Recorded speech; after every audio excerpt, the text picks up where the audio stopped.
Good morning students, कैसे हैं आप लोग?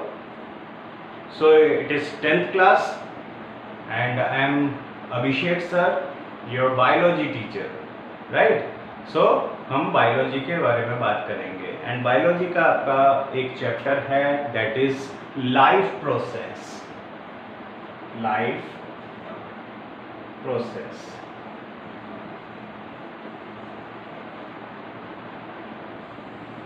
राइट? सो आज हम इस चैप्टर के बारे में डिस्कस करने वाले हैं, राइट?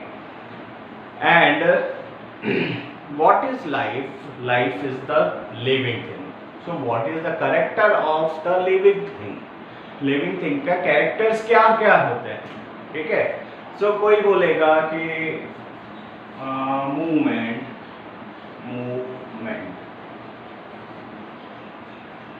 राइट? सो अगर मूवमेंट की बात हो रही है तो क्या हम कह सकते हैं कि जो प्लांट्स है, प्लांट्स मूव नहीं करते हैं, ठीक है? एक जगह से दूसरे जगह, मूवमेंट की बात मीन्स एक जगह से दूसरी जगह जाना, ठीक है? सो प्लांट्स जो है मूव नहीं करते, तो वो लिविंग थिंग नहीं हुए, वो नॉन लिविंग थिंग हो गए, नहीं, ठीक है? और दूसरा हम कह सकते हैं कि बाइक है, ठीक है? स्कूटर है, स्कूटर को हम एक जगह से दूसरी जगह पे लेके जा सकते हैं, वो हमें भी बैठा के लेके जा सकता है, ठीक है? तो क्या वो लिविंग थिंग हो गया? नहीं हुआ, वो नॉन लिविंग थिंग है, ठीक है? So it is movement is the not definite characteristic of living thing, ठीक है? It is not the definite characteristic of the living thing. या हम कह सकते हैं कि कोई पर्सन है, कोमा में है, ठीक है, बेहोश पड़ा हुआ है या सो रहा है, तो क्या वो नॉन लिविंग हो गया? उस समय नहीं हुआ, ठीक है? या हम वायरसेस की बात करते हैं। वायरस जो होता है वो एक्टिव कब होता है? जब वो किसी लिविंग ऑर्गेनिजम्स को इन्फेक्ट करता है, यानी लिविंग ऑर्गेनिजम्स के या लिविंग सेल के अंदर पहुंचता है, तब वो एक्टिवेट होता है। उससे पहले वो एक्टिवेट नहीं रहता है, वो नॉन लिविंग टाइप में ही रहता है। सो हम उसको नॉन लिविंग नहीं कह सकते हैं, क्योंकि जैसे ही वो सेल के अंदर पहुंचता है वो इन्फेक्शियस हो जाता है और अपना काम करने लग जाता है, तो वो एक्टिव हो जाता है, तो that is also a living thing, ठीक है? सो मूवमेंट जो है, मूवमेंट को हम नॉन लिविंग, मूवमेंट को हम डेफिनेट कैरेक्टरिस्टिक्स में या डिफाइनिंग कैरेक्टरिस्टिक्स में काउंट नहीं कर सकते, ठीक है? देन दूसरा हम बात करेंगे ग्रोथ। हम कहते हैं कि ग्रोथ जो है वो इसका कैरेक्टरिस्टिक होता है, क्योंकि जो भी होता है, जो भी लिविंग ऑर्गेनिज्म है वो ग्रो करता है, ठीक है?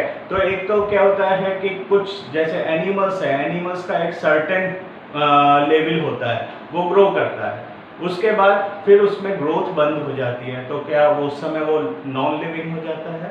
नहीं, वो उस समय भी लिविंग ऑर्गेनिज्म रहता है, ठीक है? लेकिन जैसे प्लांट्स हैं, प्लांट्स या बड़े बड़े ट्री हैं, ये कंटिन्यूसली ग्रो करते ही जाते हैं, करते ही जाते हैं, उनका स्पेसिफिक नहीं होता है, ठीक है? स्पेसिफिक हाइट नहीं होती है, ठीक है? सो वो ओनली लिविंग हो गए, या अगर इसी कैरेक्टरिस्टिक को रखना है तो नॉन लिविंग हो गए या लिविंग हो गए, ठीक है? सो ग्रोथ है। अब हम माउंटेन्स की बात करते हैं। कई बड़े बड़े माउंटेन्स हैं जो कि कई साल में कुछ इंच बढ़ जाते हैं, ठीक है? कई साल में कुछ इंच बढ़ जाते हैं, ठीक है? सो ये जो माउंटेन्स हैं, माउंटेन्स अगर हाइट में बढ़ रहा है, क्यों? क्योंकि वो बाहर से मिनरल्स का डिपोजिशन हो रहा है, ठीक है? बाहर से उनमें मिनरल्स का डिपोजिशन होता है, ठीक है? जिसके कारण से वो कुछ इंच, कुछ कई सालों में, यानी कि 100 ईयर्स को मैं मान ले कि 1 इंच या 2 इंच वो बढ़ जाता है, ठीक है? सो ये भी एक ग्रोथ है, ठीक है? ये भी एक ग्रोथ है।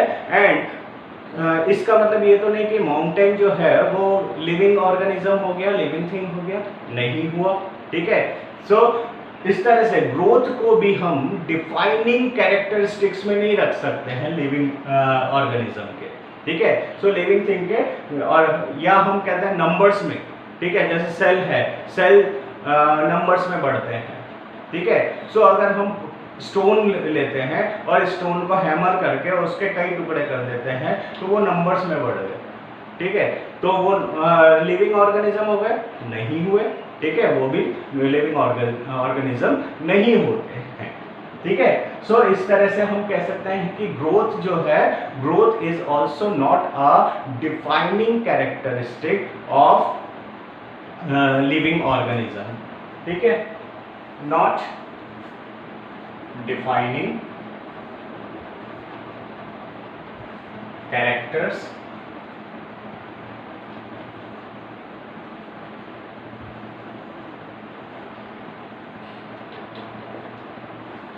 this is also not defining character,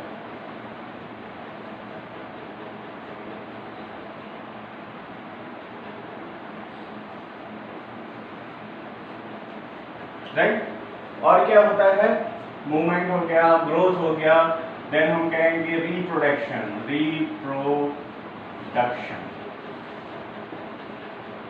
ठीक है, कि लिविंग ऑर्गेनिज्म ही ओनली रिप्रोडक्शन करते हैं, लेकिन जिनमें रिप्रोडक्शन नहीं होता है, सपोज कि कोई कपल है जिनमें रिप्रोडक्शन नहीं हुआ है, यानी कि वो उनके कोई बच्चा नहीं है, ठीक है, तो उनको क्या कहेंगे? नॉन लिविंग हो गए? नहीं। या हम हनी बी को लेते हैं, हनी बी में एक मेल होता है, 3 टाइप के वो रहते हैं, 3 टाइप के वैरायटीज होती हैं, ठीक है, एक क्वीन होती है जो फीमेल होती है, जो एग ले डाउन करती है, एक कुछ मेल होते हैं जो कि मैटिंग में काम आते हैं एंड ठीक है, लेकिन कुछ जो होते हैं जो कि छत्ता बनाने का काम करते हैं, हनीकॉम्ब बनाने का काम करते हैं, या फ्लावर्स में से नेक्टर का कलेक्शन करना, ये सब जो काम होते हैं वो ड्रोन हनी बी करती है, ठीक है। ड्रोन हनी बी जो है वो बेसिकली नॉन फर्टाइल होती है, वो फर्टिलाइजेशन में किसी भी तरह का पार्टिसिपेशन नहीं करती, वो नॉन फर्टाइल होती है। तो क्या वो नॉन फर्टाइल जो ड्रोन हनी बी है वो नॉन लिविंग हो गए? नहीं, वो भी लिविंग है, ठीक है, वो भी लिविंग होते हैं, ठीक है। So it is also not defining character,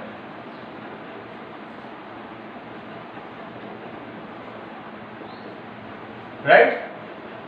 then फिर डिफाइनिंग कैरेक्टरिस्टिक क्या होता है? डिफाइनिंग कैरेक्टरिस्टिक हम कहेंगे कि हम सांस लेते हैं, ठीक है, सांस लेना, ठीक है, मान लिया हम अपने सोच सकते हैं, हम रिस्पॉन्स दे सकते हैं, ठीक है, तो ये सब जो कैरेक्टरिस्टिक होती है वो कैसे होता है? ये बेसिकली किसी केमिकल्स के रिलीज होने से होता है, हमारे अंदर बॉडी में केमिकल रिलीज होता है और उनमें कुछ इंटरेक्शन होता है, यानी केमिकल रिएक्शंस होता है, तो उससे ये कई तरह के मूवमेंट होते हैं, ठीक है, कई तरह के एक्टिविटीज होती है, ठीक है, these are called metabolic activity. जो बॉडी के अंदर जो केमिकल रिएक्शंस हो रहे हैं वो मेटाबॉलिक एक्टिविटी कहलाते हैं, मेटाबॉलिक एक्टिविटी,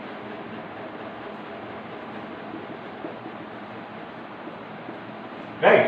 सो ये मेटाबॉलिक एक्टिविटी होते हैं, यानी कि chemical reaction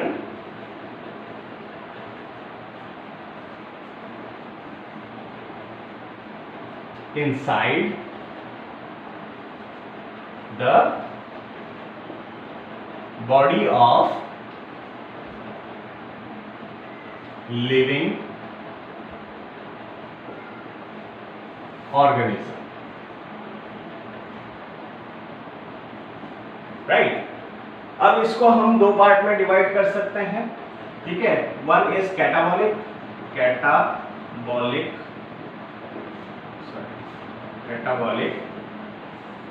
reaction and second is anabolic reaction, right. So catabolic reaction ये वो रिएक्शन होते हैं जिसमें ब्रेक डाउन होता है, ब्रेक डाउन ऑफ कंपाउंड्स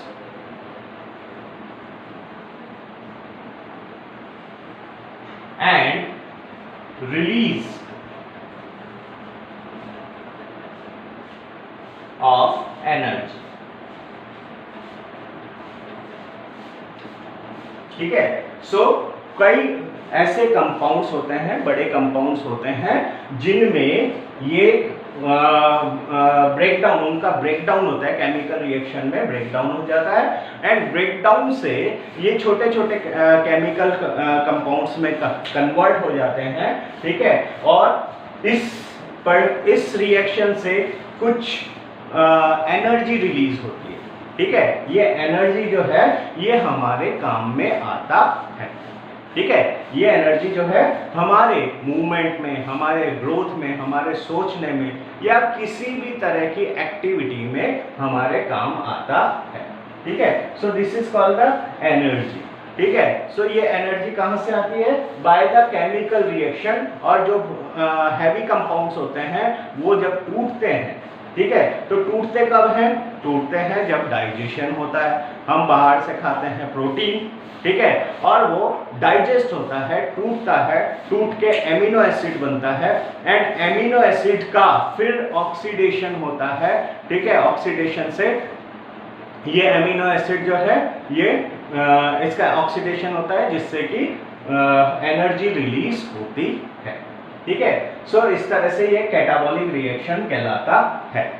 इसी तरह से एनाबॉलिक रिएक्शन क्या होता है? एनाबॉलिक रिएक्शन जब टू और मोर small compounds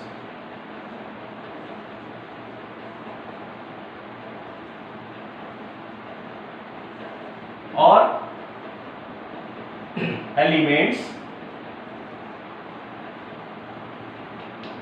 joins together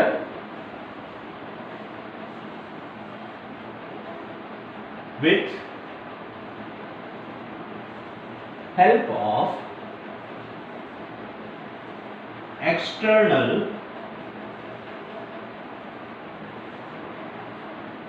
energy, right?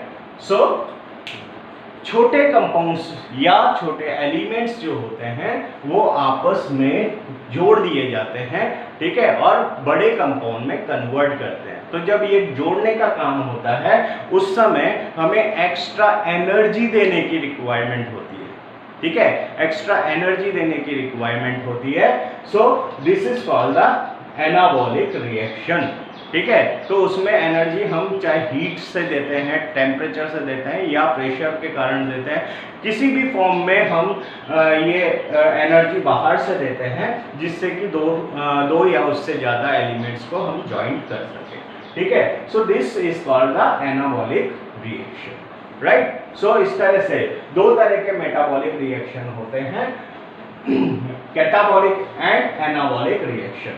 सो जितने भी हमारे प्रोसेस होते हैं, ठीक है, जितने भी लिविंग ऑर्गेनिज्म के जो प्रोसेस होते हैं या लाइफ प्रोसेस होते हैं वो इन मेटाबॉलिक एक्टिविटीज पे ही डिपेंडेंट रहते हैं। ठीक है। वो इन मेटाबॉलिक एक्टिविटीज पे डिपेंडेंट रहते हैं। That is why metabolic activity is the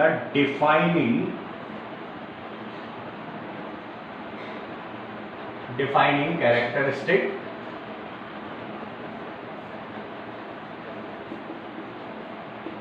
of living thing, right? So metabolic activity is the defining characteristic of the living thing, क्योंकि जो भी रिएक्शंस हो रहे हैं बॉडी के अंदर हो रहे हैं, ठीक है, एंड ये बॉडी के अंदर जो रिएक्शंस हो रहे हैं उसको मेटाबॉलिक एक्टिविटी कहा जाता है। अगर उसके अंदर कोई केमिकल रिएक्शन नहीं हो रहा है तो उसको लिविंग ऑर्गेनिज्म में काउंट नहीं किया जाएगा, और अगर केमिकल रिएक्शंस हैं तो उसको लिविंग ऑर्गेनिज्म में काउंट किया जाता, right. So this is the metabolic activity, and metabolic activity helps in the many of activity, ठीक है, जिसको हम लाइफ प्रोसेस कहते हैं, ठीक है। Many of the activity which are count in the life process, ठीक है। जैसे लाइफ प्रोसेस में क्या क्या आ जाता है, इट इज द न्यूट्रिशन,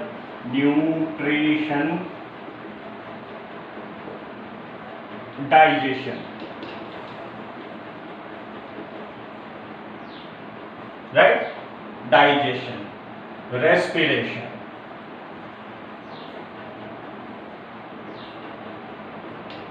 ठीक है, रेस्पिरेशन, देन मूवमेंट, एक्सक्रिएशन,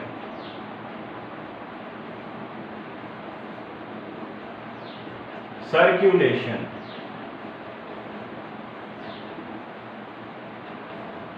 ठीक है, सर्कुलेशन हो गया, एंड देन थिंकिंग, या किसी भी तरह का हम सिस्टम वो करते हैं सोचने का या रिस्पॉन्स देने का होता है, तो हम कह सकते हैं कि इट इज नर्वस सिस्टम, ठीक है, नर्वस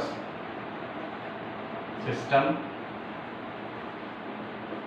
ठीक है। सो डाइजेशन हो गया, रेस्पिरेशन हो गया, मूवमेंट हो गया, यानी स्केलेटल मसल्स होता है, एक्सक्रिएशन होता है, सर्कुलेशन होता है, रिप्रोडक्शन,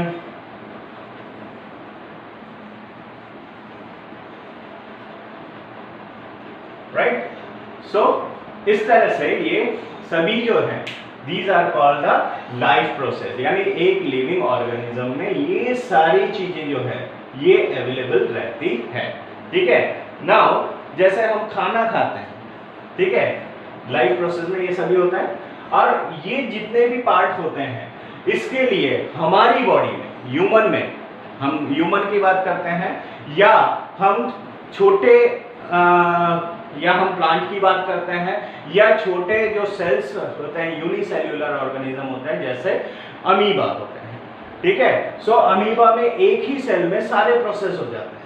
अमीबा एक छोटा सा सेल है, या बैक्टीरिया एक छोटा सा सेल होता है, यूनिसेल्युलर होता है, उसमें सारे जितने भी प्रोसेस हैं, ये सारे प्रोसेस जो हैं वो एक ही सेल के अंदर हो जाते हैं, ठीक है।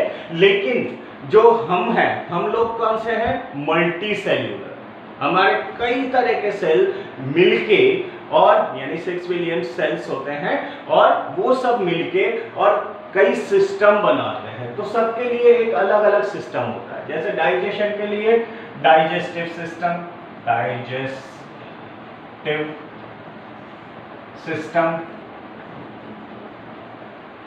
ठीक है, रेस्पिरेटरी सिस्टम, रेस्पिरेटरी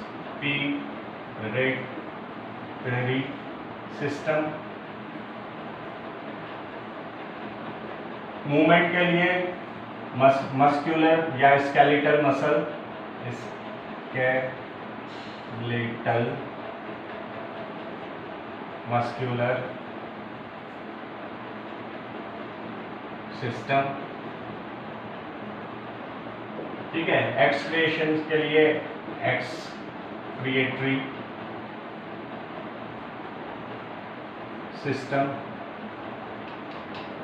ठीक है। सर्कुलेशन के लिए जिसमें हार्ट आ जाता है, आर्टरीज आ जाती है, वेन्स आ जाते हैं, ठीक है, सर्कुलेशन कहा जाता है। सो circulatory system,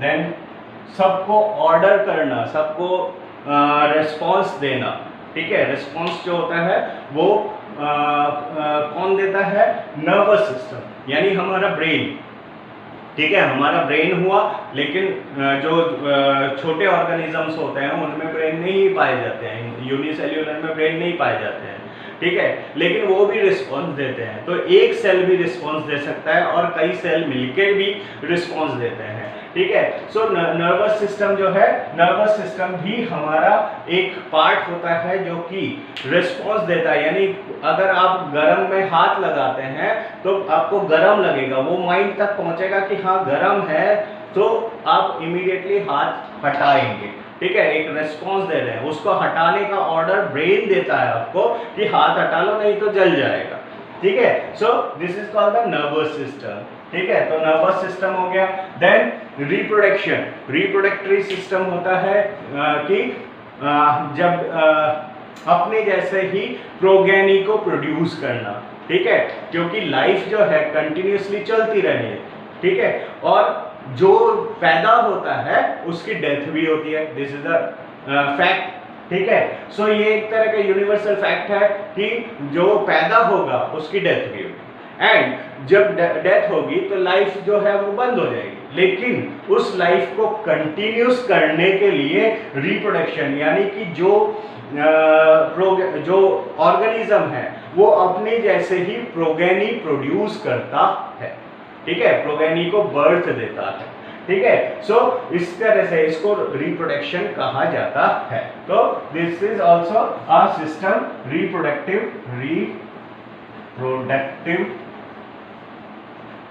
system, right. So इस तरह से ये कई तरह के सिस्टम्स हमारे, ठीक है, सेंसरी सिस्टम और होते हैं, वो भी नर्व्स में ही आ जाते हैं, नर्वस सिस्टम में आ जाते हैं, ठीक है। तो इस तरह से कई तरह के सिस्टम्स हमारे बॉडी में पाए जाते हैं, ठीक है। सो सबसे पहले हम क्या करते हैं, हमें बेसिकली इसका काम क्या है कि हमारी जो एक्टिविटीज है, हमारी एक्टिविटीज को प्रॉम्प्ट तरीके से चलाना, ठीक है। तो कोई भी एक्टिविटी है, सपोज रिप्रोडक्शन है या सपोज हमें मूवमेंट करना है या कोई भी, तो उसके लिए एनर्जी की रिक्वायरमेंट होती है, ठीक है। सो सबसे पहले हम एनर्जी कहाँ से लेते हैं कि बाहर से खाना खाते हैं, ठीक है, बाहर से हम खाना खाते हैं। सो उस खाने में हमें प्रोटीन, कार्बोहाइड्रेट वगैरह ये सब होता है बैलेंस डाइट में, प्रोटीन, कार्बोहाइड्रेट, लिपिड, ठीक है, फैट होता है, एंड न्यूक्लियोटाइड्स होते हैं, न्यूक्लिक एसिड्स होते हैं, ये सब जो है हमें बाहर से लेना पड़ता है अपनी डाइट के साथ, ठीक है। लेकिन हम जब रोटी का टुकड़ा खाते हैं तो रोटी डायरेक्ट एब्जॉर्ब नहीं हो जाती है, ठीक है, बॉडी में डायरेक्ट एब्जॉर्ब नहीं होती है, तो उसको तोड़ना पड़ता है। तो उसको तोड़ने के लिए हम मुंह से पहले तो च्यू करते हैं, उसको पूरा सा वो कर देते हैं, मैशी कर देते हैं, उसके बाद उसको हम खा जाते हैं। अब खाने के बाद अंदर बहुत सारे प्रोसेस होते हैं और उसको तोड़ के और उसको ग्लूकोज में कन्वर्ट कर दिया जाता है, ठीक है, और ये ग्लूकोज एब्जॉर्ब किया जाता है बाय द ब्लड, ठीक है। तो सबसे पहले ये डाइजेशन होता है, ठीक है, तो इसका सिंप्लीफिकेशन कर दिया जाता है, जो भी हैवीएस्ट वो होता है न्यूट्रिशन होता है उसको कंटिन्यूसली ब्रेक डाउन करके और सिंप्लीफाई कर दिया जाता है, ठीक है। सो ये उसके बाद इसका एब्जॉर्प्शन हो जाता है और ये ब्लड में चला जाता है, ठीक है। सो ये ब्लड में चला जाएगा, ठीक है। अब ये ब्लड से ये फर्स्ट हो गया, ठीक है, देन ये ब्लड हो गया, ब्लड सर्कुलेटरी सिस्टम में आ जाता है, ठीक है। अब ये ब्लड जो है ये कंटिन्यूसली इन सभी एलिमेंट्स को पूरी बॉडी में फैला देता है, बॉडी के एक एक सेल में, एक एक टिश्यू में ये पहुंचा देता है, ठीक है। तो ये सर्कुलेटरी सिस्टम का काम क्या है कि ये पूरी बॉडी में इसको पहुंचा दे, टिश्यूज में पहुंचा दे, ठीक है। सो जैसे ग्लूकोज यहाँ पे बना, इसको एब्जॉर्ब किया, ठीक है, यहाँ पे आया ब्लड में और ये पहुंच गया किडनी में या किसी और एरिया में पहुंच जाता है, ठीक है। अब तीसरा काम किसका है, रेस्पिरेशन का, यानी कि अब इसको जलाना है, ठीक है, इसको जलाना है। जलाने का मतलब ऐसा नहीं कि आग लगा दें हम, ठीक है, ये इंटरनली बर्न होता है, ठीक है। सो जब बर्न किया जाता है तो उसको क्या कहते हैं, उस प्रोसेस को ऑक्सीडेशन, ठीक है। सो ये ऑक्सीडेशन का काम है। ऑक्सीडेशन करने के लिए हमें ऑक्सीजन की रिक्वायरमेंट होती है, यानी बर्न करने के लिए, कोई भी चीज बर्न करने के लिए हमें ऑक्सीजन की रिक्वायरमेंट होती है। ऑक्सीजन का है एनवायरनमेंट में, ठीक है। सो एनवायरनमेंट से हम लेते हैं, इनहेल करते हैं और फिर उस ऑक्सीजन को ब्लड जो है वो टिश्यूज तक पहुंचाता है, ठीक है। सो ऑक्सीजन जो है एनवायरनमेंट से लंग्स में आता है, लंग्स से ब्लड में आता है और ब्लड के थ्रू ये टिश्यूज में पहुंचता है, ठीक है। सो इस तरह से वहां पे ये सर्कुलेटरी सिस्टम जो है ये ले जाता है, ठीक है। अब वहां पे ये ऑक्सीजन ग्लूकोज या एमिनो एसिड या जो भी प्रोडक्ट होता है उनको बर्न करता है, ठीक है, उनको बर्न करता है और बर्न करने से कुछ हार्मफुल प्रोडक्ट निकलते हैं, जैसे अमोनिया हो गया, यूरिया हो गया, ठीक है, अमोनिया, यूरिया,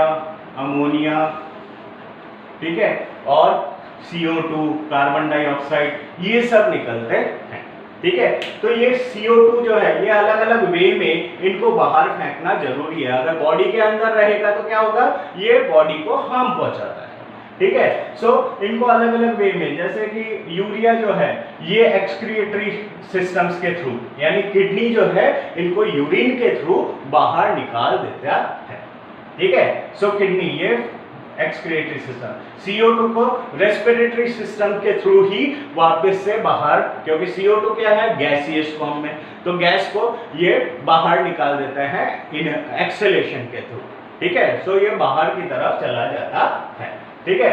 सो ये रेस्पिरेशन से चला जाता है, यूरिया जो है वो एक्सक्रीशन से चला जाता है, अमोनिया जो है फीसेस के साथ, जो वेस्ट मटेरियल है उसके साथ भी बाहर निकल जाता है, अमोनिया यूरिया में कन्वर्ट होता है एंड यूरिया इससे बाहर निकल जाता है, ठीक है। सो इन सब चीज के लिए ऑर्डर कौन दे रहा है, नर्वस सिस्टम, ठीक है।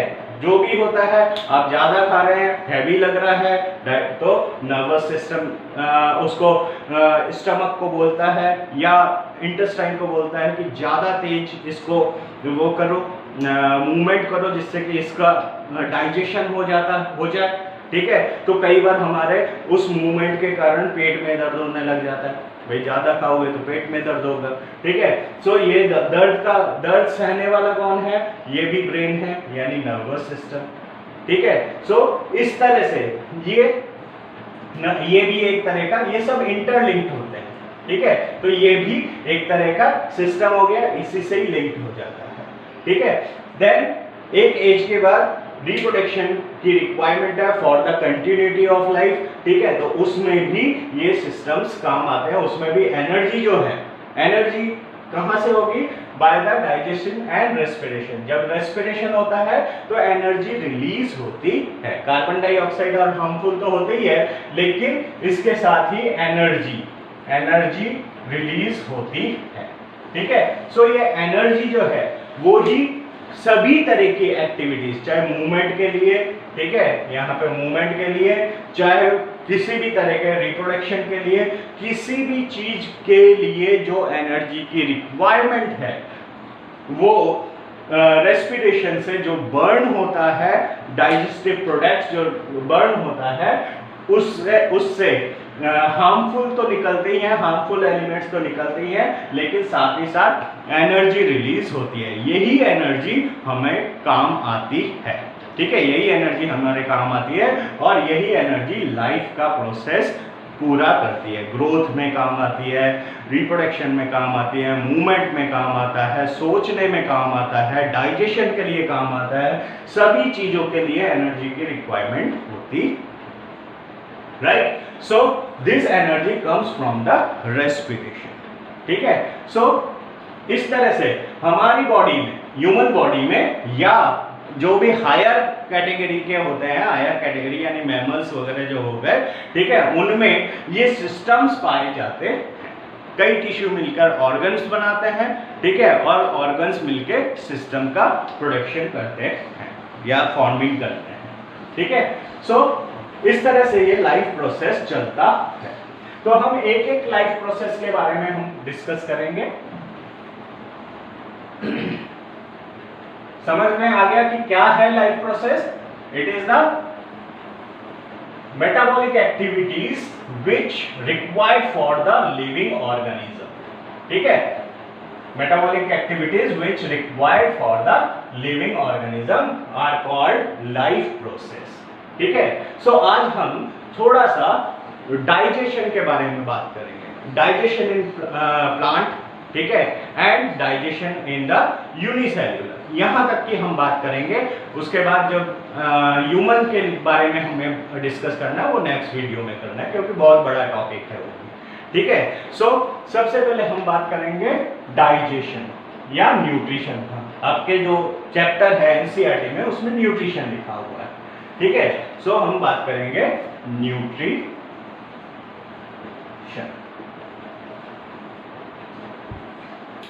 Right. So what is nutrition? Nutrition basically हमारी बॉडी में हमें जो रिक्वायरमेंट होती है वो कई तरह की चीज़ों, कई तरह के एलिमेंट्स की रिक्वायरमेंट होती है, कई तरह के कंपाउंड की रिक्वायरमेंट होती है, ठीक है। एलिमेंट्स की हम बात कर रहे हैं तो एमिनो एसिड की रिक्वायरमेंट होती है, ठीक है, लिपिड्स, ग्लिसरॉल की रिक्वायरमेंट होती है, फैटी एसिड की रिक्वायरमेंट होती है, ठीक है, ग्लूकोज की, फ्रक्टोज, ग्लूकोज, लैक्टोज, इनकी रिक्वायरमेंट होती है, ठीक है, यानी कार्बोहाइड्रेट्स की, ठीक है। सो ये सब, और न्यूक्लिक एसिड, न्यूक्लियोटाइड, न्यूक्लियोसाइड्स की हमें रिक्वायरमेंट होती है। ये तो सब डाइजेस्टिव प्रोडक्ट हैं, लेकिन ये जब हम खाते हैं तो ये इस फॉर्म में नहीं आता, ठीक है। जब हम डाइट में लेते हैं तो ये इस फॉर्म में नहीं पाया जाता है। ये किन फॉर्म में? ये basically macro compound, macro molecules के फॉर्म में पाए जाते हैं, ठीक है। तो मैक्रो मॉलिक्यूल्स कौन कौन से होते हैं? प्रोटीन, कार्बोहाइड्रेट,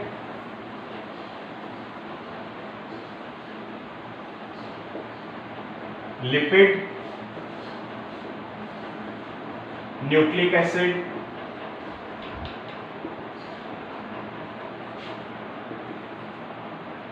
ठीक है।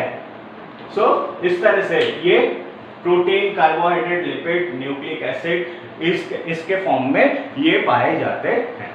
तो हम अगर जब भी खाना खाते हैं, ठीक है, सो खाना खाते हैं तो हमारी प्रॉपर ग्रोथ के लिए, प्रॉपर एक्टिविटीज के लिए जो हम डाइट खा रहे हैं उसमें ये सारी चीजें मौजूद होनी चाहिए, ठीक है, सभी चीजें मौजूद होनी चाहिए। अब जैसे हम प्रोटीन की बात करते हैं तो प्रोटीन किस में पाया जाता है? पल्सेस में पाया जाता है, फिश में पाया जाता है, एग में पाया जाता है, ठीक है। सो दाल हुए, इनमें सबसे ज्यादा पाए जाते हैं, ठीक है।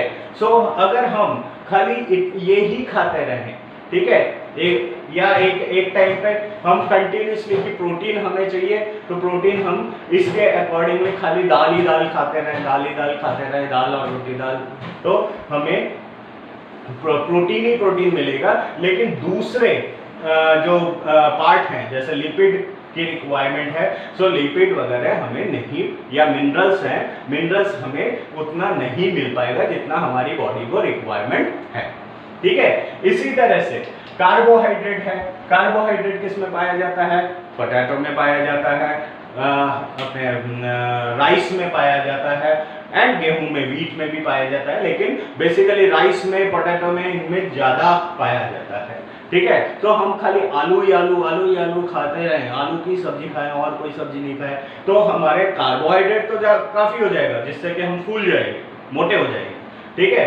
लेकिन बाकी के जो एलिमेंट्स हैं, प्रोटीन हुआ या लिपिड्स हुए या मिनरल्स हुए, ये सब चीजें हमारे अंदर कमी हो जाएगी। इसी तरह से लिपिड है, ऑयली खाना जो है, ऑयली है, ऑयल हुआ, इनमें सबसे ज्यादा लिपिड्स पाए जाते हैं, ठीक है, ऑयल या घी, ठीक है, बटर, इनमें लिपिड्स पाए जाते हैं। तो कुछ अमाउंट में ये हमारी बॉडी को रिक्वायरमेंट होता है, लेकिन एकदम से खाली ये खाएंगे तो लिपिड ही लिपिड हो जाएगा, और जो बैड लिपिड है जिसको हम लो डेंसिटी लिपिड कहते हैं, ये लो डेंसिटी लिपिड हमारी बॉडी के लिए हार्मफुल होता है, ठीक है।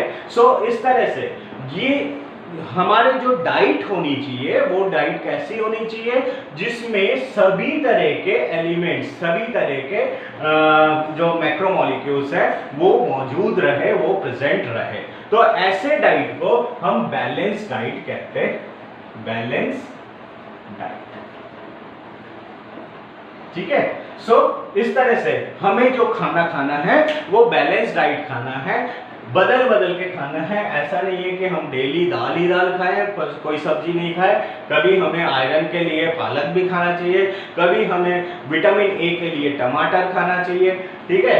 सो डेली हमें कुछ ना कुछ ऐसे प्रोडक्ट खाने चाहिए जो कि हमारे बॉडी में कंटिन्यूसली आते जाए। ठीक है। सो इस तरह के डाइट जो होते हैं उनको बैलेंस डाइट कहा जाता है। ठीक है। नाउ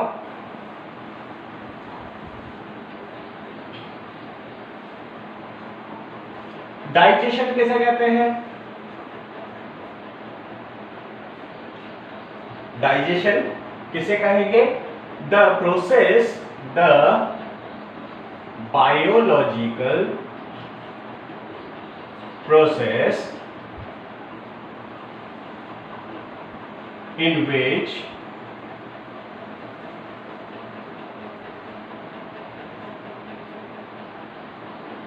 nutrition या न्यूट्रिएंट्स कर लीजिए, न्यूट्रिएंट्स ब्रेक डाउन और simplified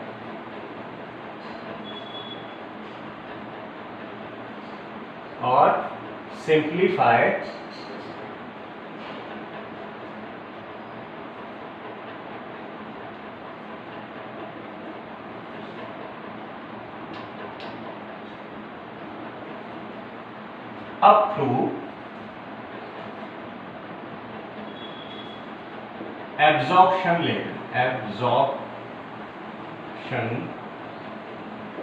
level is called digestion। ठीक है। So biological process in which nutrients, जो भी न्यूट्रिएंट्स होता है उसका ब्रेकडाउन किया जाता है, ब्रेकडाउन और सिंप्लीफाई किया जाता है up to the absorption level. ठीक है। सो एब्जॉर्प्शन के लिए हम इतना सिंप्लीफाई कर दे, इतना तोड़ दे उसको कि वो एब्जॉर्ब हो सके। तो ठीक है। सो प्रोटीन जो है, प्रोटीन को किस में तोड़ा जाता है? Amino acid, amino acid. ठीक है। Carbohydrate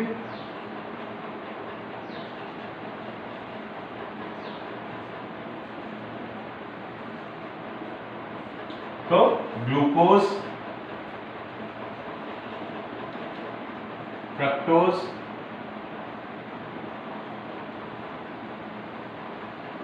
lactose. ठीक है। यानी कि ये शुगर में ये कन्वर्ट किया जाता है। ठीक है। फैट को या लिपिड को फैटी एसिड, ग्लिसरॉल,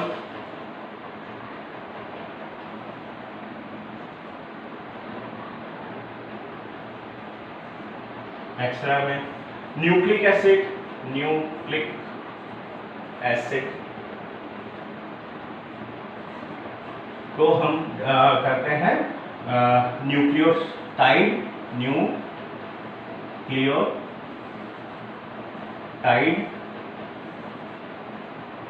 और न्यूक्लियोसाइड, जो कि बाद में शुगर में और उसमें शुगर में, फॉस्फेट्स में, इनमें एंड नाइट्रोजन बेसिस में कन्वर्ट हो जाते हैं। ठीक है।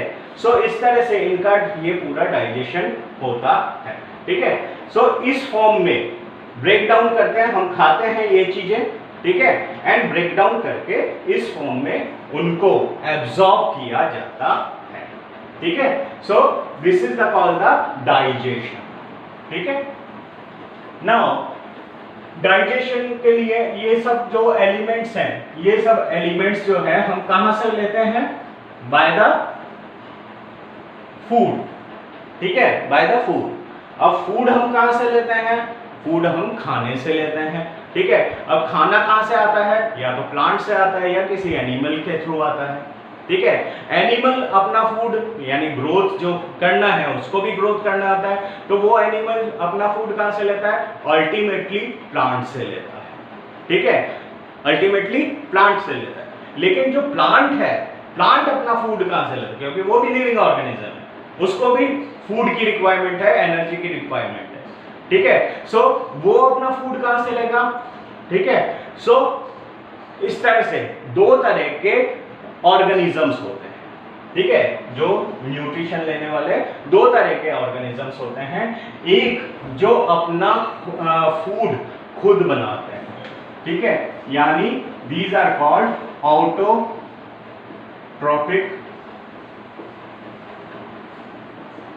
ऑर्गेनिज्म,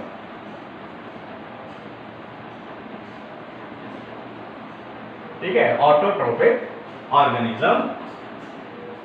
ये कौन से होते हैं? द ऑर्गेनिज्म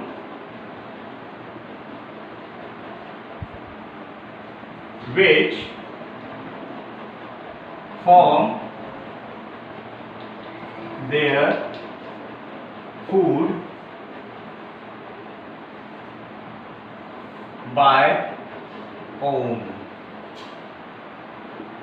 यानी खुद ही, बाय इटसेल्फ भी कर सकते हैं, ठीक है, यानी खुद ही अपना खाना बनाती है, ठीक है, खुद ही अपना खाना बनाते हैं। अब ये खुद ही अपना खाना बनाते हैं तो आप कहेंगे कि हमारी मम्मी भी खुद का खाना खुद ही बनाती हैं, ठीक है, तो खुद का खाना खुद बनाती है तो वो ऑटोट्रॉप हो गए? नहीं, वो अल्टीमेटली किससे ले रही है? प्लांट से। रोटी अगर है तो वो गेहूं प्लांट से आता है, ठीक है। एग अगर बना रहे हैं, अगर एग करी बना रही है तो वो एनिमल से आ रहा है, ठीक है। जो मुर्गी देती है, मुर्गी जो है, हैन जो है, वो अल्टीमेटली ग्रेन्स खाती हैं तो वो भी प्लांट से आ रहे हैं, ठीक है। सो ये नेचुरली जो है, ये ऑटोट्रोप्स कौन से होते हैं? जो कि खुद का फूड जो है वो खुद बनाने की कैपेसिटी रखते हैं। बाकी सब जो है वो अल्टीमेटली इन पे डिपेंडेंट रहते हैं, ठीक है, प्लांट्स पे डिपेंडेंट। चाहे वो अगर शेर है तो शेर भी किसी हर्बीवोर्स को खाता है, ठीक है, किसी ऐसे एनिमल्स को खाता है, छोटे एनिमल्स को, या जो नॉन वेजिटेरियन होते हैं उनको खाता है, तो ये हर्बीवोर्स कहते हैं, ठीक है। गाय हुआ या हिरण हुए, इनको खाता है। और वो हर्बीवोर्स बेसिकली क्या है? घास खाते हैं या लीव्स खाते हैं या फ्रूट्स वगैरह, यानी अल्टीमेटली ये प्लांट से ही अपना न्यूट्रिशन लेते हैं, ठीक है। सो डायरेक्टली या इनडायरेक्ट वे में ये डिपेंडेंट रहते हैं जो दूसरे एनिमल्स होते हैं, जो एनिमल्स होते हैं। लेकिन जो प्लांट्स होते हैं, प्लांट्स खुद का फूड खुद ही बनाते हैं, इनको ऑटोट्रोपिक ऑर्गेनिज्म कहा जाता है। और एनिमल्स को क्या कहा जाता है? हेटेरोट्रोपिक ऑर्गेनिजम्स,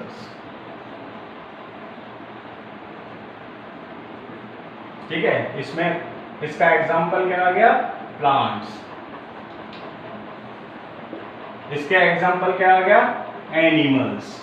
एनिमल्स या कई ऐसे भी प्लांट्स होते हैं जो कि दूसरों पर डिपेंडेंट रहते हैं, या कुछ पैरासाइट्स होते हैं जो माइक्रो ऑर्गेनिजम्स होते हैं, वो पैरासाइट्स होते हैं कई ऐसे, वो सब भी इसमें हेटेरोट्रोप्स में आ जाते हैं, ठीक है। सो ये हेटेरोट्रोपिक ऑर्गेनिजम्स कहलाते हैं, ठीक है। ये कौन से होते हैं? The organisms which are not capable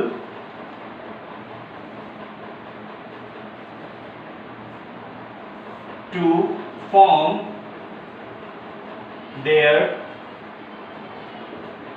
own food and dependence directly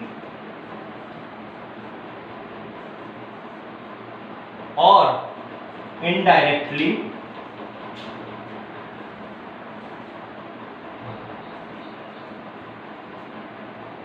on autotrophs.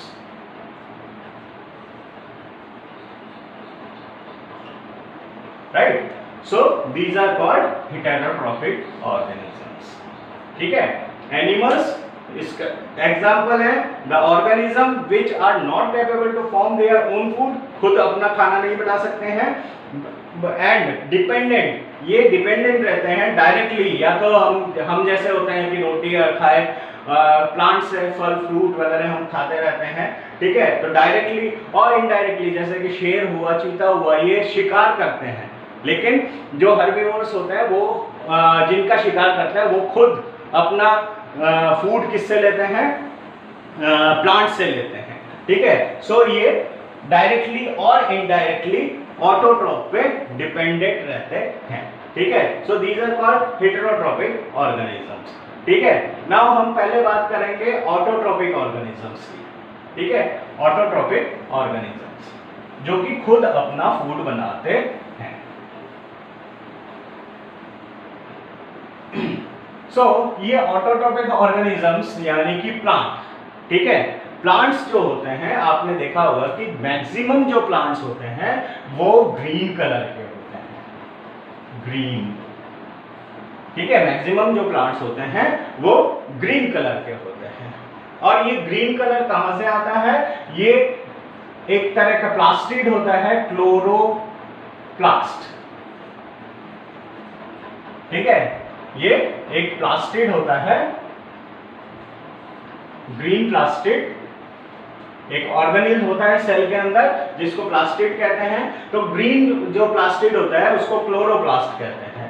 Chloroplast इसलिए कहते हैं क्योंकि इसमें एक ग्रैन्युल पाए जाते हैं, छोटे छोटे ग्रैन्युल पाए जाते हैं जिनको क्लोरोफिल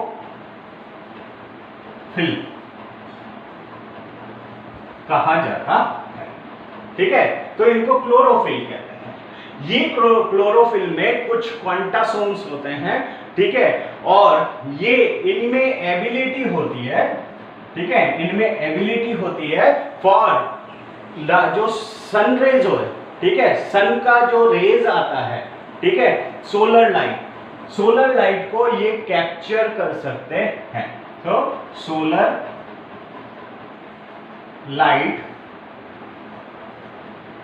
को कैप्चर करते हैं एंड ये सोलर लाइट को केमिकल एनर्जी में कन्वर्ट करते हैं, या हम कह सकते हैं कि light energy, solar light energy, ठीक है, दिस इज एनर्जी।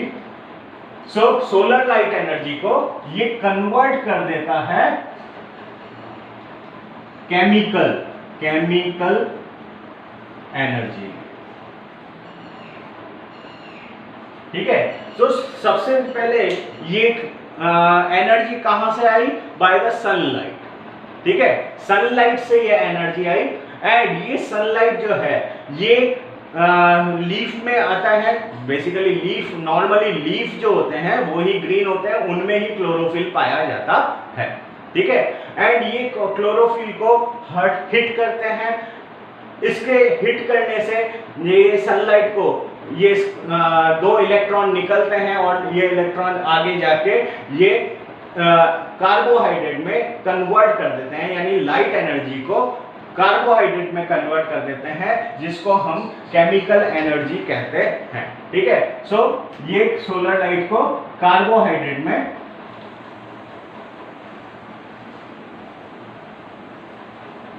ठीक है, सो कार्बोहाइड्रेट में कन्वर्ट कर देते हैं, ठीक है। और ये कार्बोहाइड्रेट्स जो है ये बेसिकली क्या है, ये ही हम खाते हैं रोटी के फॉर्म में, ठीक है, जिसमें ग्लूकोज, जिसको हम डाइजेस्ट करके ग्लूकोज, लैक्टोज फ्रक्टोज इनमें कन्वर्ट कर देते हैं।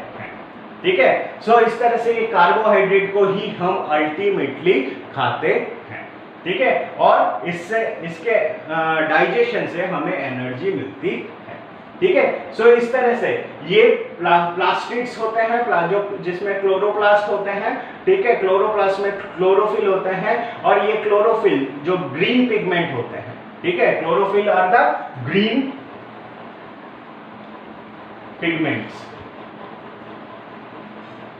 यानी ग्रैन्युअल्स होते हैं ग्रीन कलर के। ये ग्रीन पिगमेंट्स जो है सोलर लाइट को कैप्चर करते हैं, सोलर एनर्जी को कैप्चर करते हैं और कन्वर्ट कर देते हैं केमिकल एनर्जी में। ठीक है, केमिकल एनर्जी यानी कि कार्बोहाइड्रेट। ठीक है, सो ये सुक्रोज में कन्वर्ट करते हैं एंड अल्टीमेटली ये अपने अंदर स्टोरेज करते हैं in the form of starch. ठीक है, सो ये कार्बोहाइड्रेट है ठीक है, ये कार्बोहाइड्रेट होता है जो कि जो लार्ज मॉलिक्यूल होता है इसको स्टार्च कहते हैं। ठीक है, सो स्टार्च हुआ, सेल्यूलोज हुआ, ये सब जो है ये कार्बोहाइड्रेट के फॉर्म है और ये ही हम खाते हैं और इनका डाइजेशन हमें करना पड़ता है, जिसको हम ग्लूकोज वगैरह में कन्वर्ट करते हैं। ठीक है, सो इस तरह से ये ऑटोट्रॉपिक ऑर्गेनिजम्स प्लांट होते हैं जिनमें क्लोरोफिल या ग्रीन पिगमेंट पाया जाता है। ठीक है, क्लोरोफिल या ग्रीन पिगमेंट पाया जाता है। नाउ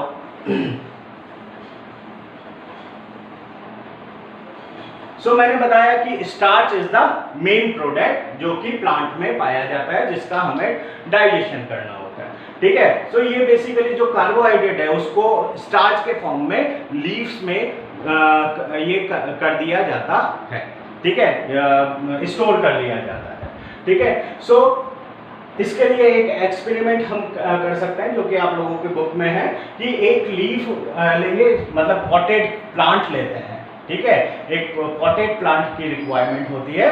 ठीक है, एंड पॉटेड प्लांट को हम कुछ दिनों के लिए यानी 3 दिन के लिए डार्क में रखेंगे। पॉटेड प्लांट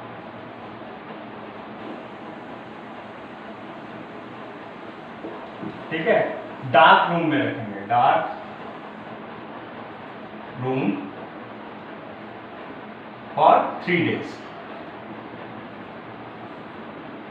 ठीक है, अब ये 3 डेज के लिए हम इसको पॉटेड प्लांट को रखते हैं, जिससे कि लीव्स के सारे जितने भी स्टार्च हैं, ठीक है, उसको वो सब कंज्यूम हो जाता है।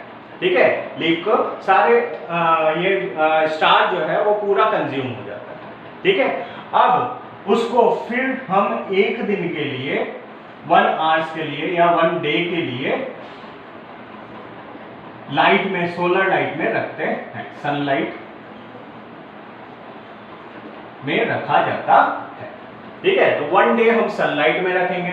अब ये सनलाइट में रखने के बाद हम इसके एक लीफ को हम तोड़ लेते हैं। ठीक है, लीफ, ठीक है, एक लीफ को हम तोड़ लेते हैं। ठीक है, नाउ इस लीफ को अब हम सबसे पहले तो क्या करेंगे कि जो अल्कोहल होता है, पहले तो बॉइल वाटर, ठीक है, बॉइल वाटर से वॉश कर लेते हैं। Washed with boil water. ठीक है, पहले उसको थोड़े से गर्म पानी में उसको बॉईल कर लेते हैं। ठीक है, उसके बाद उसको अल्कोहल में, ठीक है, अल्कोहल, वॉश्ड विथ अल्कोहल,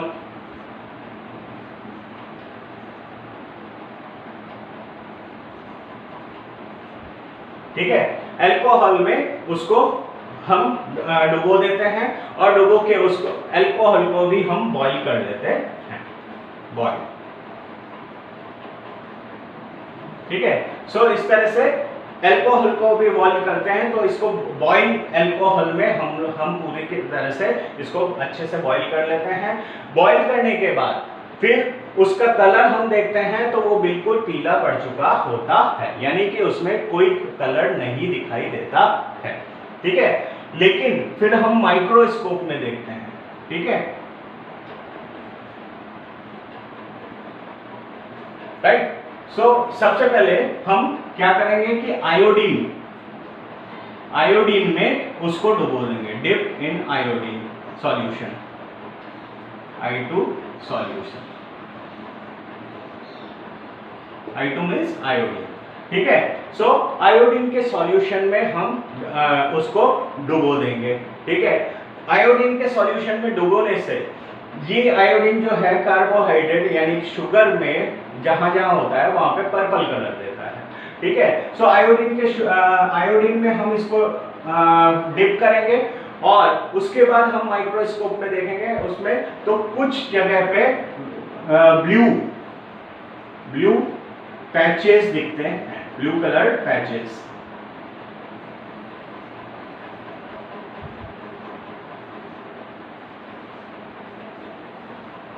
ठीक है, सो ब्लू कलर के पैचेस दिखाई देते हैं। ठीक है, अब इस ब्लू कलर का पैचेस हमने देखा। ठीक है, इसका मतलब क्या है, अब इसका मतलब कि जहां पे ग्रीन कलर था, यानी पहले हमने पॉटेड प्लांट्स को डार्क में रखा। ठीक है, डार्क में रखने के बाद एक दिन के लिए सनलाइट, जब डार्क में रखा था वो पूरा पीला पड़ गया, फिर एक दिन के लिए सनलाइट में रख दिया। ठीक है, सनलाइट में रखने से उसमें जहां जहां क्लोरोफिल था वहां उस एरिया में ग्रीन पैचेस बन जाते हैं। ठीक है, तो ये ग्रीन पैचेस। ठीक है, उसके बाद इसको बॉयल वाटर में, बॉयल अल्कोहल में हमने पूरा की पूरा इसको धो देते हैं। ठीक है, वॉश कर देते हैं, जिससे कि पूरा जो पिगमेंट्स है वो सब निकल जाते हैं। ठीक है, और खाली वो एरिया जो है, अब उसको जब पूरा पीला पड़ जाता है तो उसको आयोडीन के सॉल्यूशन में डिप करते हैं। तो हम क्या देखेंगे कि जहां जहां आयोडीन क्या करता है, आयोडीन जो है इसको जहां शुगर होता है उसको नीला कलर दे देता है। तो जहां जहां पे ग्रीन कलर के पैचेस थे वहां पे हम ब्लू कलर के पैचेस दिखाई देने लग जाते हैं। ठीक है, तो इसका क्या मतलब हुआ, इसका मतलब ये हुआ कि जो जहां पे ग्रीन कलर के पैचेस थे, ग्रीन कलर के पैचेस कौन से थे, यानी जहां पे क्लोरोफिल थे। ठीक है, सो क्लोरोफिल जहां जहां पे मौजूद थे वहां पे स्टार्च बनता है। ठीक है, वहां पे स्टार्च बनता है। सो इसलिए आयोडीन जो है ये ब्लू कलर के पैचेस शो करने लग जाता है। ठीक है, सो ये आप लोगों की टेक्स्ट बुक में है एक्सपेरिमेंट, मैंने आपको समझाया है, आप उसका पिक्चर भी देख लीजिएगा। लीफ दिया हुआ है जिसमें येलो एंड ग्रीन पैचेस दिखाई देते हैं। तो ग्रीन पैचेस वाले जो एरिया है वो फिर बाद में पर्पल कलर के हो जाते हैं आयोडीन में डिप करने के बाद, जिससे कि ब्लू कलर के पैचेस दिखाई देने लग जाते हैं। ठीक है, सो ये एक एक्सपेरिमेंट है।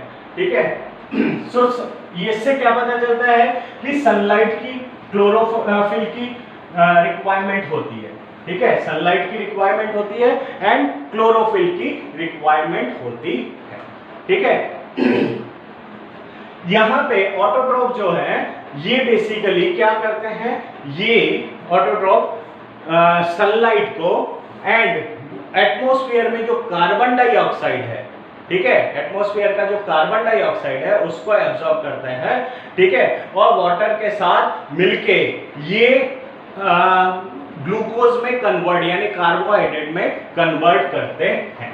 ठीक है, यानी कि CO2 6CO2 plus 6H2O, 12H2O। ठीक है,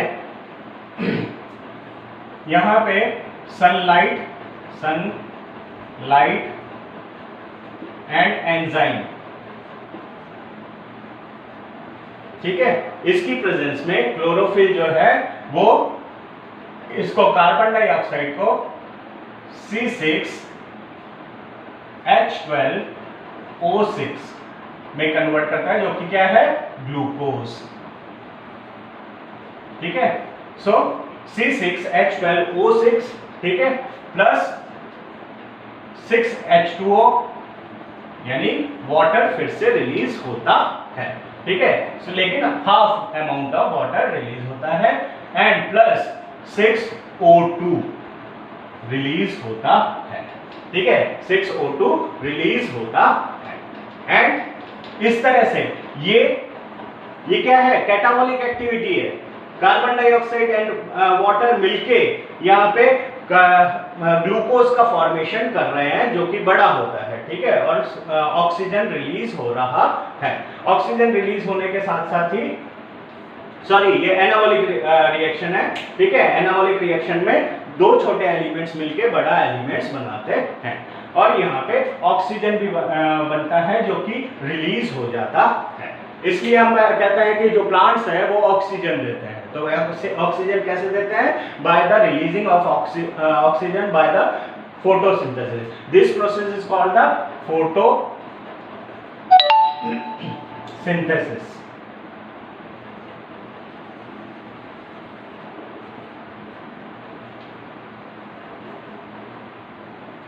right, so this process is called photosynthesis. तो फोटोसिंथेसिस में जो ऑटोट्रोप्स होते हैं वो एटमॉस्फेयर के कार्बन डाइऑक्साइड एंड 12H2O यानी कि वाटर से मिलके और ये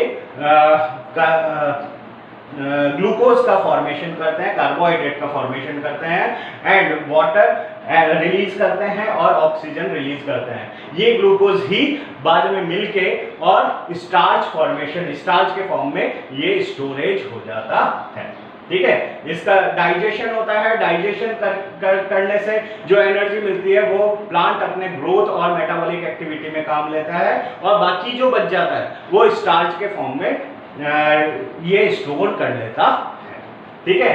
सो उसी स्टार्च को हम खाते हैं और उसका डाइजेशन करते हैं, ठीक है। तो वो एनर्जी हमारे काम आती है।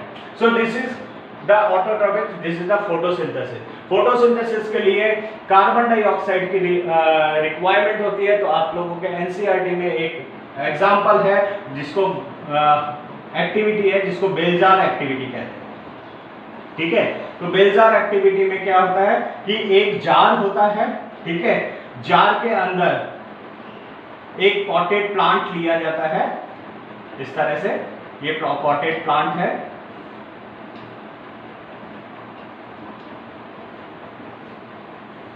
यानी पहले दो पॉटेड प्लांट लिए जाते हैं और उनको डार्क में 3 दिन के लिए रखा जाता है।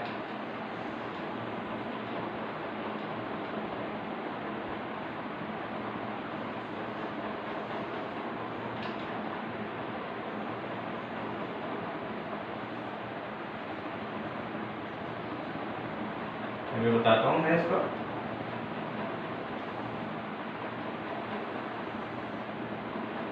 राइट, सो बेसिकली सबसे पहले दो पॉटेड प्लांट लिए जाते हैं। दोनों पॉटेड प्लांट को 3 दिन के लिए डार्क में रखा जाता है जैसे पहले हुआ था, ठीक है। उसके बाद फिर उनको निकाला जाता है और सनलाइट की प्रेजेंस में इनको बेलजार में रख दिया जाता है। ग्लास का बेलजार होता है उसमें रख दिया जाता है, ठीक है। एक ग्लास की ट्रे होती है, this is called the glass disc, ठीक है। उसके ऊपर इन पॉटेड प्लांट्स को रखा जाता है, ठीक है। एक में यहाँ पे पोटेशियम हाइड्रोक्साइड रखा जाता है, पोटेशियम हाइड्रो ऑक्साइड, ठीक है। तो एक के पास में पोटेशियम हाइड्रोक्साइड रखा जाता है। बेसिकली इसका फॉर्मूला है KOH। KOH क्या काम करता है? KOH जो कार्बन डाइऑक्साइड है उसका एब्जॉर्प्शन करता है, ठीक है। तो KOH जो है वो कार्बन डाइऑक्साइड का एब्जॉर्प्शन करता है, ठीक है। सो इस तरह से हम इसको दो पार्ट में हम डिवाइड करके और इसको बेलजार से ढक देते हैं और यहाँ पे इसके माउथ पे ग्लिसरीन से इसको पूरा एयर टाइट कर देते हैं। तो यहाँ पे ग्लिसरीन लगा के पूरा एयर टाइट कर देते हैं, राइट। अब बाहर से एयर नहीं आ सकती। नाउ अब क्या है, यहाँ पे जो कार्बन डाइऑक्साइड है। सो इस वाले में ये कार्बन डाइऑक्साइड रिलीज लेता है, एब्जॉर्ब करता है, और एब्जॉर्ब करके इसको एब्जॉर्ब करने के बाद ये फोटोसिंथेसिस कंटिन्यूस करता रहता है। लेकिन जो जहां पे KOH है, ठीक है, यहाँ पे KOH की प्लेट है, पोटेशियम हाइड्रोक्साइड, ये कार्बन एटमॉस्फेयर का जो कार्बन डाइऑक्साइड है उसको एब्जॉर्ब कर लेता है। तो प्लांट को जो है कार्बन डाइऑक्साइड नहीं मिल पाता है, ठीक है। सो इस तरह से हम एक दिन इस तरह से रखेंगे, एक आध दिन, उसके बाद फिर दोनों की लीव्स, एक एक लीव्स को हम तोड़ेंगे, और जैसा हमने पहले किया कि पहले उसको डिप किया, अल्कोहल में वॉश किया, और अल्कोहल में वॉश करने के बाद फिर आयोडीन में डिप किया, ठीक है। और फिर हम देखेंगे कि यहाँ पे ब्लू कलर के पैचेस बन रहे हैं, जबकि यहाँ पे ब्लू कलर के पैचेस नहीं बन रहे, यानी कि ये फोटोसिंथेसिस कर रहा है, ये प्लांट जो है ये फोटोसिंथेसिस कर रहा है, जो कि जिसमें KOH है, यानी जिसको कार्बन डाइऑक्साइड मिल रहा है, जबकि जिसको कार्बन डाइऑक्साइड नहीं मिल रहा है क्योंकि KOH उसका एब्जॉर्प्शन कर लेता है, तो वो फोटोसिंथेसिस नहीं कर पा रहा है, और ये मरने लग, ये लीफ जो है ये येलो हो जाते हैं, मरने लग जाते हैं, ठीक है। सो इस तरह से इस एक्सपेरिमेंट से हम देख सकते हैं कि carbon dioxide is required for the photosynthesis, ठीक है। सो इस तरह से कार्बन डाइऑक्साइड मिलता रिक्वायर्ड है फॉर द फोटोसिंथेसिस, ठीक है। सो ये एक्सपेरिमेंट भी आप लोगों के NCERT में दिया हुआ है, राइट। सो ऑटोट्रोफ्स, फोटोसिंथेसिस की हमने बात की, और इस तरह से ये फोटोसिंथेसिस के थ्रू ये ग्लूकोज बनता है, जिसको ये स्टार्च के फॉर्म में स्टोर करते हैं, और यही हम खाते हैं। ये स्टार्च जो है ये कार्बोहाइड्रेट है, ये स्टार्च हमारी बॉडी में जाते हैं, इसका डाइजेशन होता है, ग्लूकोज में कन्वर्ट होते हैं, और ये ग्लूकोज फिर हमें इसका ऑक्सीडेशन होता है, जिससे कि हमें एनर्जी मिलती है, ठीक है। सो इस तरह से प्लांट में फोटोसिंथेसिस के थ्रू ऑटोट्रॉफ होता है, या फोटोसिंथेसिस के थ्रू फूड का फॉर्मेशन होता है। तो ये तो हो गया ऑटोट्रॉफ। दूसरा हम बात करेंगे हेटेरोट्रॉफ, ठीक है। हेटेरोट्रॉफ्स में हमने बात की कि एनिमल्स जो होते हैं, एनिमल्स हेटेरोट्रॉफ्स होते हैं, यानी कि अल्टीमेटली ये डिपेंडेंट होता है दूसरे ऑर्गेनिजम्स पे, ठीक है। दूसरा ऑर्गेनिज्म प्लांट हो सकता है या फिर एनिमल हो सकता है। तो हेटेरोट्रॉफ्स में हम बात करेंगे सबसे पहले यूनिसेल्यूलर जो होता है, ठीक है। हमारे अंदर तो डाइजेस्टिव सिस्टम होता है, उसके बारे में हम बाद में बात करेंगे। लेकिन जो यूनिसेल्यूलर होता है, जैसे अमीबा, ठीक है। अमीबा में डाइजेशन जो होता है वो किस तरह से होता है? अमीबा में जो डाइजेशन होता है उस प्रोसेस को कहा जाता है फैगोसाइटोसिस,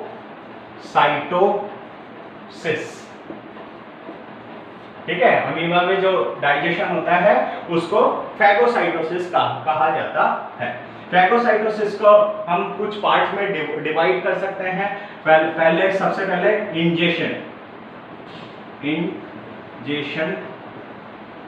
ऑफ फूड,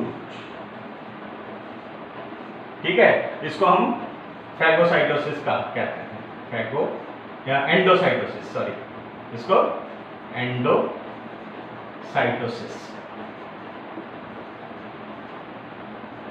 ठीक है। दूसरा पार्ट क्या हो गया? Digestion of food. तीसरा पार्ट क्या हो गया? एसिमिलेशन या एब्जॉर्प्शन, सॉरी, तीसरा पार्ट एब्जॉर्प्शन।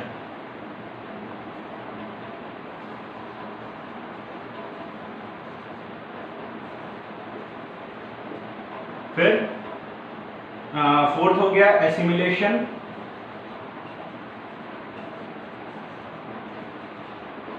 एंड फिफ्थ हो गया एक्सक्रिएशन और एक्सोसाइटोसिस, एक्सोसाइटोसिस। सो इस तरह के हम 5th पार्ट में हम फैगोसाइटोसिस का स्टडी करेंगे, अमीबा में किस तरह से ये फैगोसाइटोसिस होता है, राइट।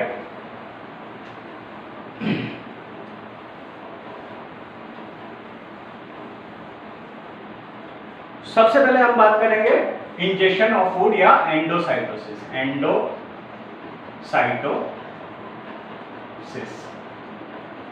ठीक है, अमीबा जो है इर्रेगुलर शेप में होता है, ठीक है, ये इर्रेगुलर शेप का होता है, इसमें एक न्यूक्लियस पाया जाता है, ठीक है।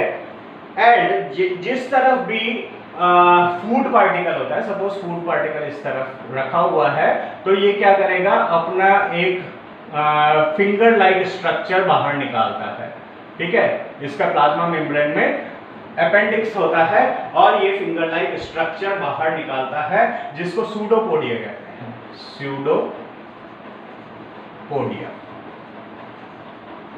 सूडोपोडिया या फॉल्स फीट कहा जाता है, ठीक है।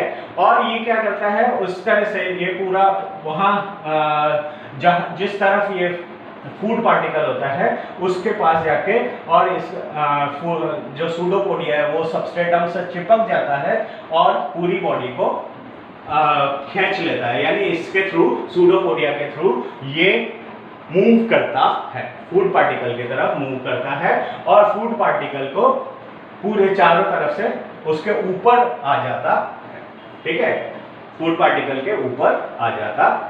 सो इस तरह से उसके बाद क्या होता है कि ये जहां से ये फूड पार्टिकल टच होता है उस तरफ का मेम्ब्रेन जो है, प्लाज्मा मेम्ब्रेन, वो अंदर की तरफ इन्वेजिनेट होने लग जाता है, ठीक है, अंदर की तरफ इन्वेजिनेट होने लग जाता है और ये फूड पार्टिकल जो है ये अंदर की, इसके साथ साथ ही अंदर जाने लग जाता है, ठीक है।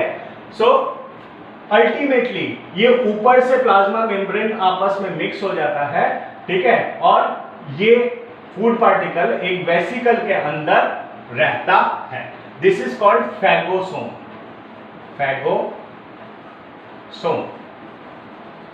ठीक है। इस तरह से ये फैगोसोम बनता है, ठीक है। अल्टीमेटली ये पिंच्ड ऑफ हो जाता है, ठीक है, पिंच्ड ऑफ होके और साइटोप्लाज्म में आ जाता है, ठीक है। ये लिक्विड जो होता है ये साइटोप्लाज्म होता है, तो ये अल्टीमेटली साइटोप्लाज्म में आ जाता, ठीक है। So this is called the endocytosis. ये फैगोसोम है, ठीक है, एंड फैगोसोम जो है अंदर आ जाता है विद द फूड पार्टिकल, इसके अंदर फूड पार्टिकल होता है। So this process is called endocytosis, ठीक है, ये फर्स्ट प्रोसेस हो गया। सेकंड प्रोसेस क्या है? सेकंड प्रोसेस इज डाइजेशन, ठीक है। डाइजेशन में क्या होता है कि सेल जो है अमीबा के साइटोप्लाज्म में बहुत सारे लाइसोसोम्स होते हैं, ठीक है, ये लाइसोसोम्स है, ठीक है, these are lysosomes, right. Lysosomes में बेसिकली डाइजेस्टिव एंजाइम्स होते हैं, ठीक है, लाइसोसोम्स में 50 टाइप ऑफ डाइजेस्टिव एंजाइम्स होते हैं, ठीक है। सो ये हाइड्रोलाइटिक एंजाइम्स होते हैं, ये इसके चारों तरफ सराउंडेड हो जाते हैं वेसिकल्स के, फैगोसोम्स के, और इससे अटैच हो जाते हैं, ठीक है। इससे अटैच होके अपने डाइजेस्टिव एंजाइम को अंदर भेज देते हैं, ठीक है, डाइजेस्टिव एंजाइम्स को अंदर भेज देते हैं, ठीक है, और जो फूड पार्टिकल है उसका ये डाइजेशन कर देते हैं, ठीक है, उसका डाइजेशन हो जाता है, राइट। सो ये डाइजेशन हो गया। Then third is absorption,